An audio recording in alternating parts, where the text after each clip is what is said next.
Petição inicial. Também no campo da petição inicial, a reforma trabalhista, ela afetou, trouxe reflexões, trouxe modificações que a gente precisa agora se atualizar. E esse, sem sombra de dúvida, é um dos pontos de maior relevância prática nas alterações processuais da reforma trabalhista. Por quê? Porque a regra básica da petição inicial no processo de trabalho sempre esteve no artigo 840 da CLT, né, com os requisitos da petição inicial escrita no parágrafo 1º e mandando aplicar no parágrafo 2º para o termo, né, para a reclamação no exercício pessoal do justpostulante, na reclamação verbal. Bem, agora a matéria foi modificada nos parágrafos desse 840. E vamos lá para a tela para verificar a mudança, para ver se vocês percebem a grande mudança.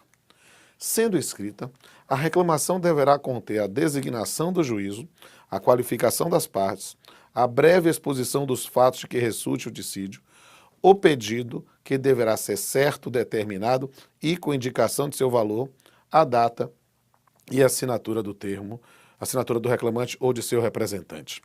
Meus amigos, a grande modificação em relação à petição inicial é justamente isso. O pedido agora, a partir da reforma trabalhista, tem que ser certo, determinado e com indicação do seu valor. A indicação do valor correspondente. Note que a redação é muito parecida com o requisito da petição inicial no rito sumaríssimo. Ou seja, a partir desta perspectiva, nós temos que a petição inicial deve ser líquida. A petição inicial deve ser líquida. E neste campo, nós vamos ter que verificar algumas reflexões. Por quê? Porque essa previsão específica, né, traz uma modificação substancial para o processo de trabalho. Por quê? Porque a ideia era imaginar que toda a petição inicial era líquida no sumaríssimo. No ordinário, não era. Passou a ser. Só que isso veio junto agora com o sistema também, que você pode ver o outro vídeo que eu já gravei, né? E você, é só dar uma pausa aqui, olha lá, na parte de honorários advocatícios, e vai ver também na parte de desistência, vai ver também na parte especificamente sobre outros efeitos da extinção, pensar na gratuidade, pensar nos dados. Por quê? Porque tem honorários, cara. Tem custo, então o valor já está determinado. E essa questão de como o valor vai ser determinado é algo que eu gostaria de fazer provocações para os senhores. Por quê? Porque eu tenho participado no país todo sobre debate sobre isso, sobre essa reforma trabalhista, e aí as pessoas estão defendendo uma lógica do CPC, de que o indivíduo vai ter que ajuizar um pedido de produção antecipada de prova para que o reclamado já junte os cartões de ponto ou já junte os recibos de pagamento, né, para que você possa fazer a sua petição inicial líquida, com medo dos ônus da sucumbência.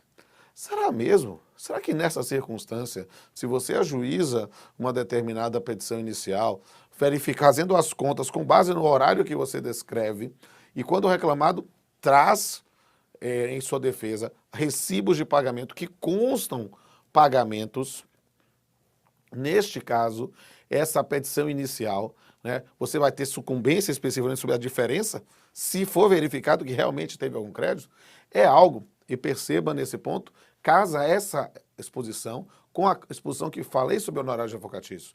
É algo que a gente tem que ter muito cuidado, porque o futuro mesmo da efetividade da prestação jurisdicional e mesmo do acesso do cidadão à justiça do trabalho pode ser profundamente abalado com essa perspectiva. Se, porém, for dado uma interpretação mais razoável nesse campo, pensando nos ônus da sucumbência, acho que a medida pode ser muito útil, pensando nessa circunstância, de ter uma petição inicial com valores determinados, evitando o chute. Nós temos ali já um início de um campo de negociação com a proposta de conciliação, evitar ao indivíduo que faz a petição inicial e não sabe exatamente nem quanto está pedindo. Essa é uma postura que a gente pode ter, sem sombra de dúvida, algum tipo de melhora na prestação judicial. Faço a ressalva, desde que façamos uma interpretação mais razoável.